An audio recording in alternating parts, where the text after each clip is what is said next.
Olá, professores e estudantes, sejam bem-vindos para a nossa aula de Biologia. Eu sou o professor Daison Jardim e vamos ver aí o que temos na aula 21, objeto de conhecimento, tratamento de água e esgoto, usinas de energia elétrica, rendimento e custo, programas de imunização, prevenção e tratamento de doenças. E no detalhamento, nós vamos ver sobre saúde, nutrição e dependência digital. Então, caderno e caneta na mão e vamos para a nossa aula.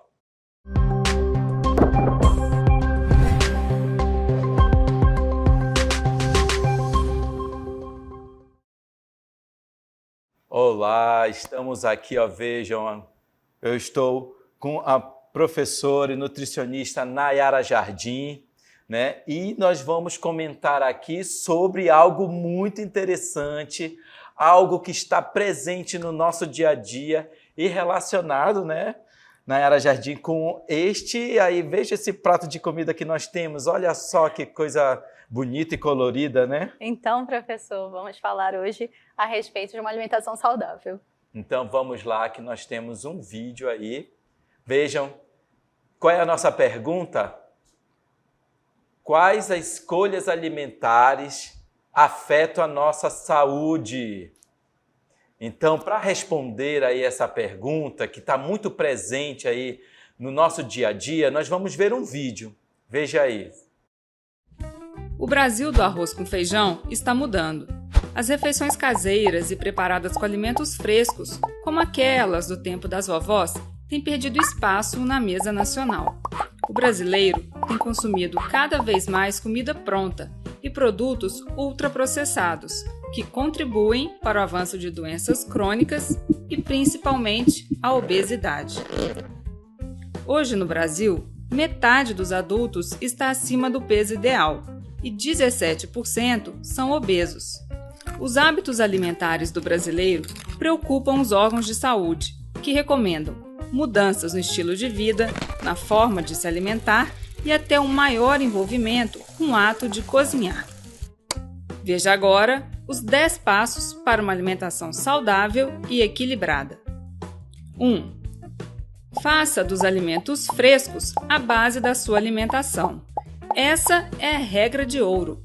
Os alimentos in natura são mais balanceados e contêm mais nutrientes. 2. Use com moderação óleos, gorduras, sal e açúcar. Esses ingredientes, em pequenas quantidades, deixam a comida mais saborosa sem desbalancear o teor nutricional. 3. Limite o consumo dos alimentos processados. Use-os como parte de uma refeição baseada em alimentos frescos.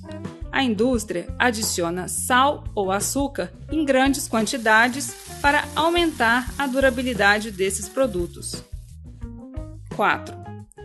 Evite os alimentos ultraprocessados, que são ricos em gorduras ou açúcares e têm alto teor de sódio, além de aditivos e pouca fibra. Esses alimentos favorecem o ganho de peso e o surgimento de várias doenças. 5. Coma com regularidade e com atenção. Sempre que possível, faça refeições em companhia. Isso ajuda a desenvolver relações e é mais prazeroso, além de evitar que se coma rapidamente. 6. Faça suas compras em locais que ofereçam variedades de alimentos frescos, como feiras de produtores. Prefira verduras, legumes e frutas da época produzidos na região. 7. Valorize o ato de cozinhar e partilhe suas habilidades culinárias, especialmente com as crianças e os jovens. Se ainda não sabe cozinhar, procure aprender. Cozinhar sua própria comida faz bem. 8. Organize o seu tempo para dar à alimentação o espaço que ela merece em sua vida. crie uma rotina. Planeje as compras, organize a despensa e faça o cardápio da semana. É importante que toda a família se envolva nesse processo e ajude no preparo das refeições. 9. Quando for comer fora, dê preferência a locais que servem comidas feitas na hora. Mesmo na rua, é possível se alimentar de forma equilibrada e variada. Evite as redes de fast food. 10. Seja crítico em relação à publicidade sobre alimentos. A função da propaganda é vender, e não informar ou educar o consumidor. Estimule as crianças e os jovens a desenvolverem um olhar crítico desde cedo. Essas 10 regras foram desenvolvidas por especialistas brasileiros e publicadas no Guia Alimentar para a População Brasileira, editado pelo Ministério da Saúde. O guia foi considerado o melhor do mundo pelo Vox, principal jornal eletrônico dos Estados Unidos.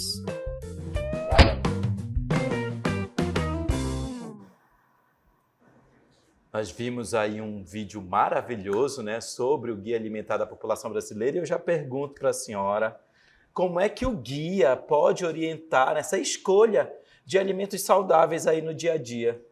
Professor, muito obrigada pelo convite e eu quero ajudar os alunos a entenderem o guia. O guia foi criado por vários profissionais de saúde, na qual ele orienta o que deve ser consumido. Foi levado em consideração também alimentos regionais, aqueles que fazem parte do nosso dia a dia. Então, alimentos saudáveis, naturais, in natura, frutas, verduras, legumes, carne, arroz, que fazem parte do dia a dia da comida da vovó, né? Você aí, olha, a comida da mãe, e evitar os alimentos industrializados, porque contém aditivos químicos, excesso de açúcar, sal que levam a doenças futuras. Então, quando criança e adolescente consome esses alimentos achando que não vou ter nada, só que são doenças acumulativas. Então, quando ele crescer, quando vocês crescerem, nós chegarmos numa idade, essas doenças vão sendo somadas se a gente tem uma alimentação inadequada. Então, o guia, ele nos orienta, nós como população, a fazer boas escolhas, alimentos mais naturais. Tanto que ele deixa bem claro assim, desembale menos e descasque mais, para que a gente possa consumir alimentos mais saudáveis e tenha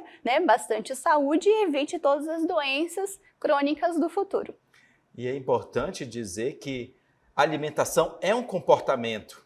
Sim. Então, se nós nos comportamos em escolher alimentos de fast foods, de lanchonetes, isso é outro caminho, não é o que o guia está orientando, Ele está dizendo evite. Isso mesmo, guia evite. Você pode observar aqui, nós temos um prato que faz parte do nosso dia a dia, que está composto por todos os nutrientes necessários para que a gente possa ter uma boa saúde. Enquanto os alimentos de fast food são ricos em gordura, sal, aditivos químicos que levam ao prejuízo da saúde e não à saúde do indivíduo. Ok, muito obrigado, nutricionista Nayara Jardim, aí, por nos ajudar a compreender um pouco mais sobre o guia, da alimentação, do brasileiro, como é que é essa comida do brasileiro. E vamos ver aí sobre a importância de uma boa alimentação. A importância da boa alimentação, ela é uma das bases fundamentais para a saúde e o bem-estar. Uma boa alimentação não se refere apenas à quantidade de comida que ingerimos, mas à qualidade e ao equilíbrio desses nutrientes presentes aí na nossa dieta. Então, quando nós falamos de equilíbrio dos nutrientes, estamos dizendo que quanto mais colorido for esse nosso prato, mais nutrientes, vitaminas, sais minerais nós vamos ter. E existem ali razões para uma alimentação adequada. Primeiro, a nossa saúde geral, Nós somos responsáveis por manter essa nossa saúde do corpo e também do nosso peso corporal, A ajuda na prevenção de doenças, no nosso crescimento e desenvolvimento, desde de feto, lá na barriga da mamãe, até a fase adulta, aí, quando na terceira idade. Qualidade de vida e bem-estar, se sentir bem, no nosso modo de vida.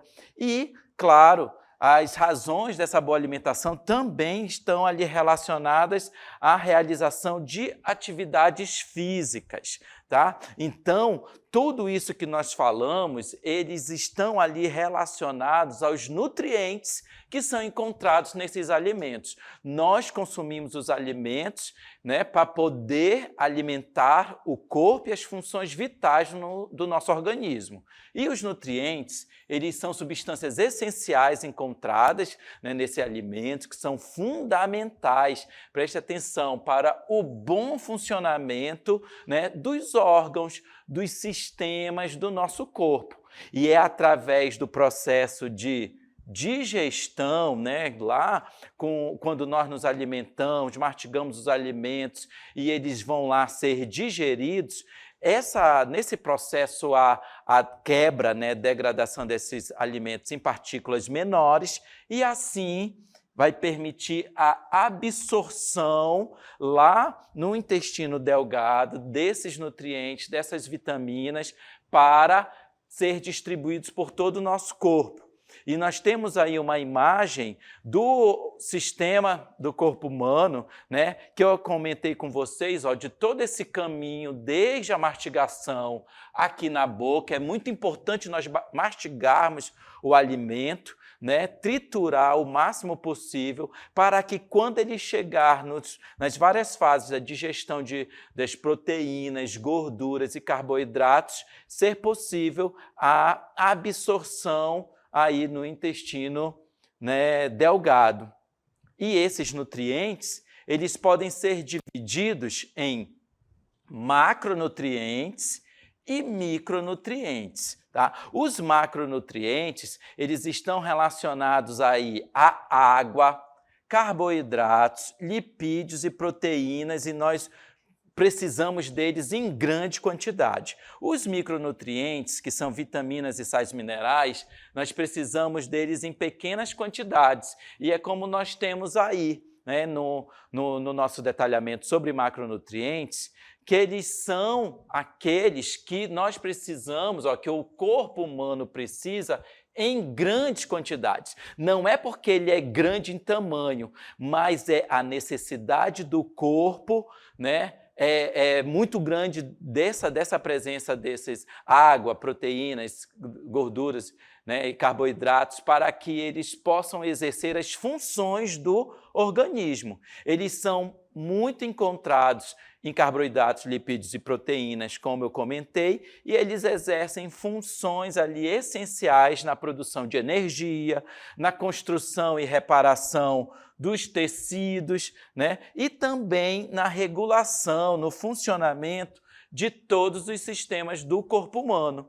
E aí nós temos, olha, nesta ilustração, todos aqueles que são carboidratos, né? Pães principalmente, massas, frutas que estão ali presentes no nosso dia a dia, né? E assim vários alimentos. Como proteínas, principalmente aquelas proteínas de carne vermelha, carne branca, carne de peixe, mas também em algumas leguminosas são encontradas tanto carboidratos como proteínas. Vocês estão vendo aqui, ó, nessa transição aí desses conjuntos, né, intersecção aí desses conjuntos.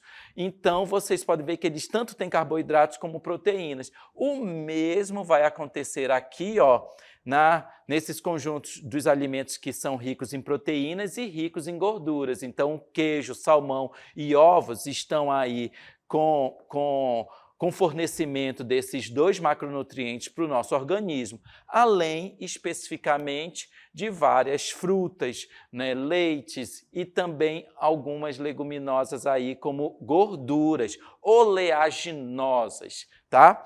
E aí nós vamos detalhar um pouco mais sobre cada um desses nutrientes que nós vimos aí, dos macronutrientes, e vamos iniciar com a água.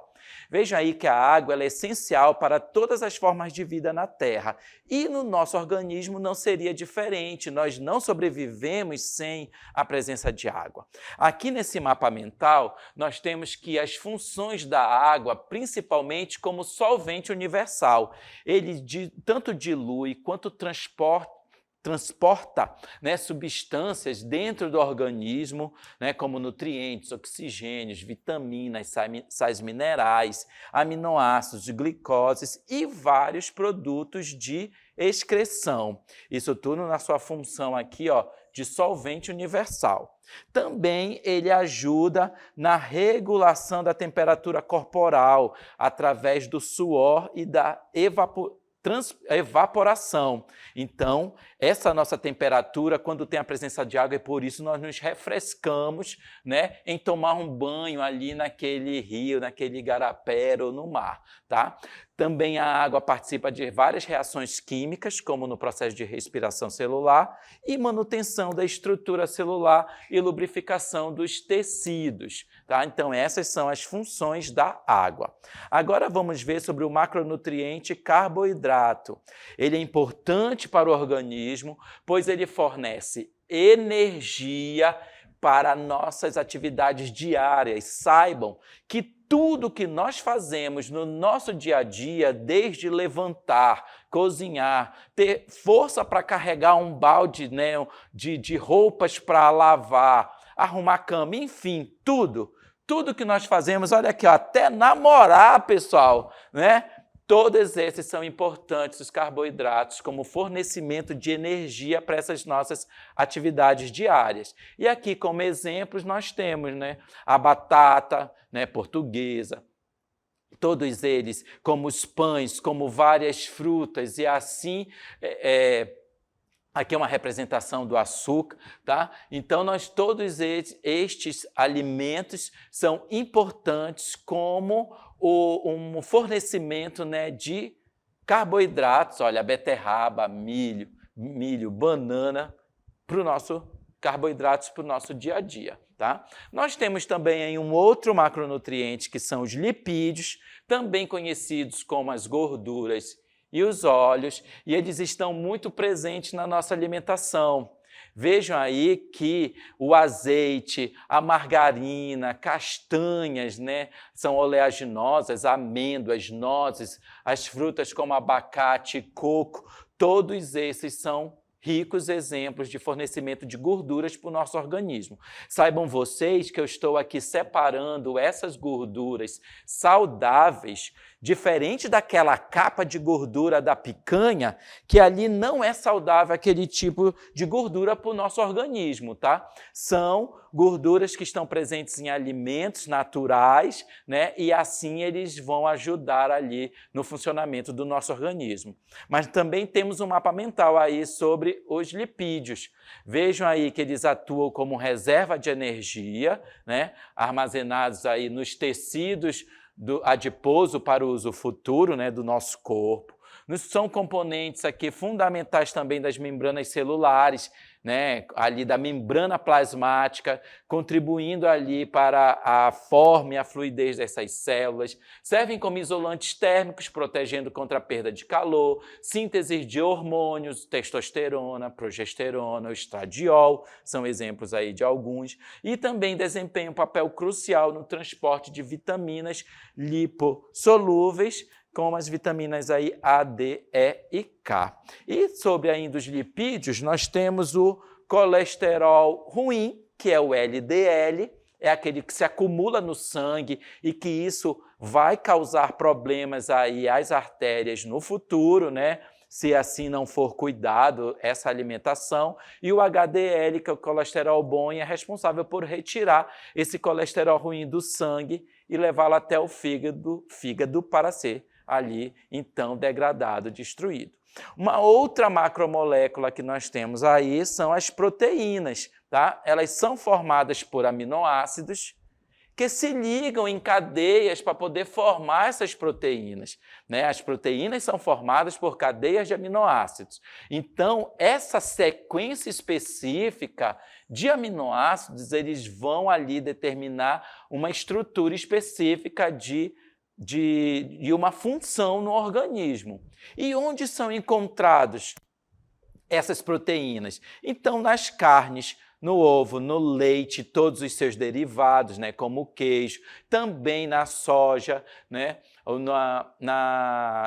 são alimentos que fornecem na alimentação essas proteínas lá no processo de digestão. Essas proteínas também desempenham diversas funções, construção de tecidos, e também no crescimento do corpo, formação de anticorpos para defesas, né, contra patógenos que são organismos que causam doenças, micro-organismos, né, formação de hormônios e enzimas, e também no transporte de substâncias e na comunicação entre as células. Todas essas são funções importantes aí das proteínas.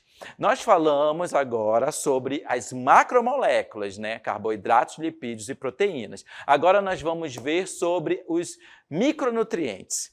Vejam aí que eles são nutrientes que o corpo precisa em pequenas quantidades. E esses nutrientes aí, eles incluem vitaminas e sais minerais, tá? São fundamentais para a produção de enzimas, hormônios e outras substâncias essenciais para o crescimento do corpo, desenvolvimento e do bem-estar. Tá? As vitaminas ali, elas são compostos orgânicos essenciais que desempenham papéis importantes no metabolismo e na saúde do organismo. E nós temos aí uma roleta, vejam que todos esses micronutrientes, eles estão presentes no nosso organismo. E por isso, quanto mais colorido for o seu prato de comida, maior é a riqueza que você vai ter desses micronutrientes. Ok? Nós temos aqui uma lista, né, dessas vitaminas, né, que são lipossolúveis, solúveis em gordura. Elas são transportadas com a presença de gordura e armazenadas no organismo, que são as vitaminas A, D, E e K. E também temos as vitaminas hidrossolúveis, ou seja, precisam de água para solubilizar, para transportar essas vitaminas que são armazenadas em grandes quantidades. E aqui nós temos as vitaminas do complexo B, né, são várias, e vitamina C.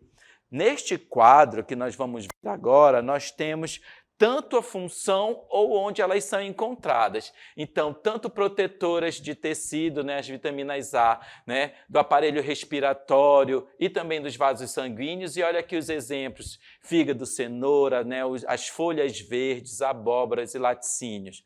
Já a vitamina D fixa o cálcio nos ossos e todos os laticínios e derivados do leite, né, em peixe, como bacalhau, também são muito encontrados. Tá? Nós temos aí a vitamina do complexo B, tá? Atuam como coenzimas, são ativadoras do aproveitamento dos nutrientes e do sistema nervoso e formadoras do tecido sanguíneo. Aqui, todos os folhosos verdes, como também frutas, laticínios e nos feijões. Vitamina C, né? Antioxidante celular, renovadora celular e participa do processo de cicatrização dos tecidos. E aí nós temos, né, pimentão, tomate, acerola, laranja, as frutas cítricas em geral, né, goiaba. Nós temos aí outras, né, como vocês podem ver, vitamina E, antioxidante celular, protetora de dos glóbulos vermelhos, né? E aí nós temos como fontes óleos vegetais, os peixes, também os folhosos verdes, feijões e cereais integrais, e vitamina K aí participa do mecanismo de coagulação sanguínea. As folhagens, né, verdes aí como couve-flor e vários cereais. Tá? Vamos falar agora um pouco sobre os sais minerais.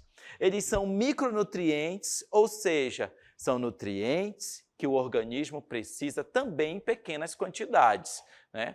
Lembrando que esse conceito de micronutrientes, ele tem a ver com quantidades pequenas. As vitaminas e os sais minerais, eles são micronutrientes porque eles têm uma quantidade pequena, mas não significa que a falta deles não vai acontecer nada. Vai sim. Eles precisam estar em pequenas quantidades no nosso organismo. Vamos ver que os sais minerais são substâncias inorgânicas essenciais para o funcionamento do organismo e podem ser encontrados na maioria dos alimentos de origem vegetal ou animal. E como funções, né, nós temos aí a formação de ossos e dentes, que é ali encontrado com a presença do cálcio e do fósforo no nosso organismo, regulação do equilíbrio ácido-base, isso é importante ali, o sódio e potássio para a transmissão do impulso nervoso também. Daqui a pouco eu vou comentar mais aqui, ó.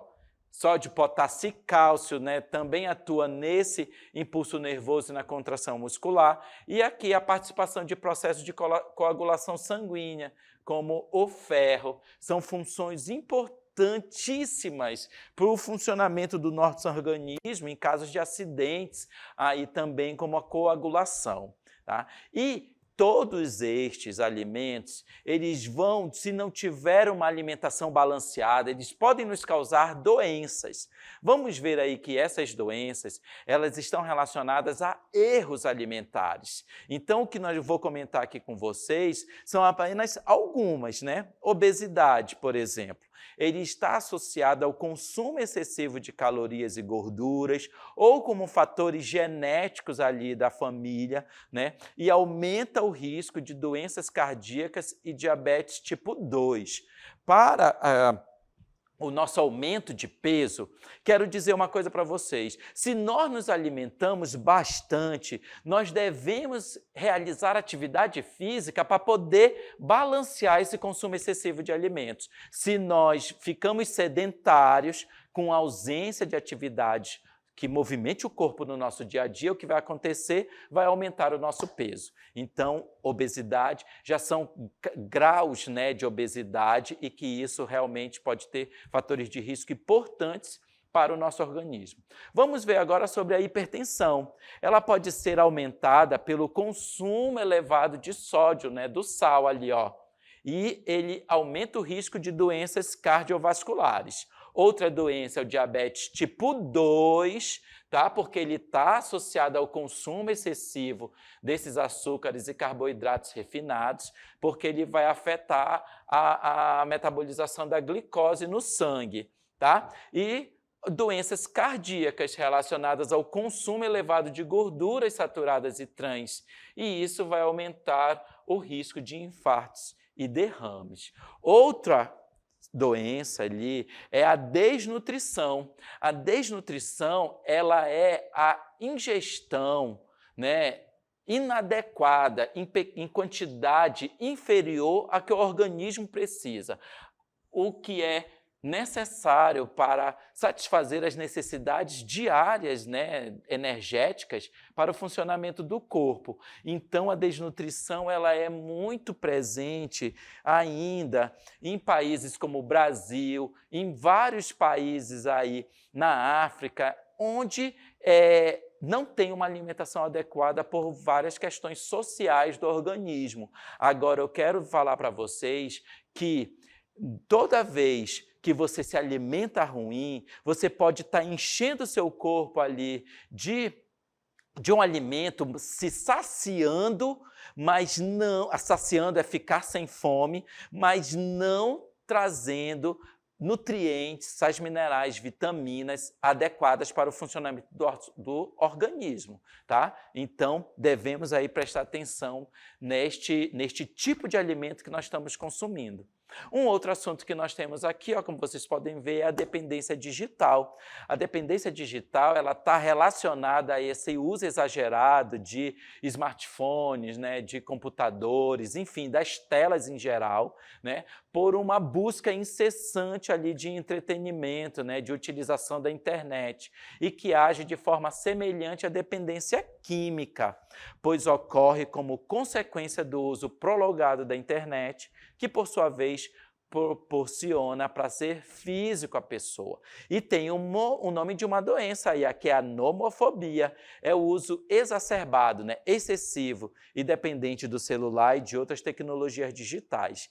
Desde 2018, vocês sabiam que a OMS ela reconhece essa dependência digital como um transtorno, desencadeia um medo irracional de estar sem o celular ou sim aparelhos eletrônicos em geral. Se você quiser saber um pouco mais aí sobre a nomofobia, você pode aí localizar o seu celular, né, para poder ler o QR Code que está na tela, e você vai ler um pouco mais aí o quanto a nomofobia provoca compulsão, depressão, transtorno obsessivo compulsivo, que é o TOC, agitação, irritabilidade, perda de sentimentos e perturbação, aquela dificuldade de dormir também, tá? E aqui eu quero apresentar para vocês qual é a relação que há entre essa dependência digital e a alimentação. Saibam vocês que o uso excessivo de dispositivos eletrônicos do seu celular aí no dia a dia, ele pode levar a hábitos alimentares inadequados, tá? Como preferência por refeições rápidas, por fast foods, né, e pouco nutritivas, distração durante as refeições e menor atenção à sensação de saciedade, você comer em excessos. Olha só, e isso tudo tem a ver com obesidade também, tá? Então, esse tempo excessivo em frente às telas pode reduzir a prática de atividades físicas, contribuindo para problemas de saúde, como obesidade e doenças metabólicas. Então, nós vimos aí na nossa aula todo um panorama sobre a alimentação, né, e também o quanto que essa dependência digital pode atrapalhar na nossa alimentação e na saúde do nosso corpo. Esse foi o assunto da nossa aula de hoje.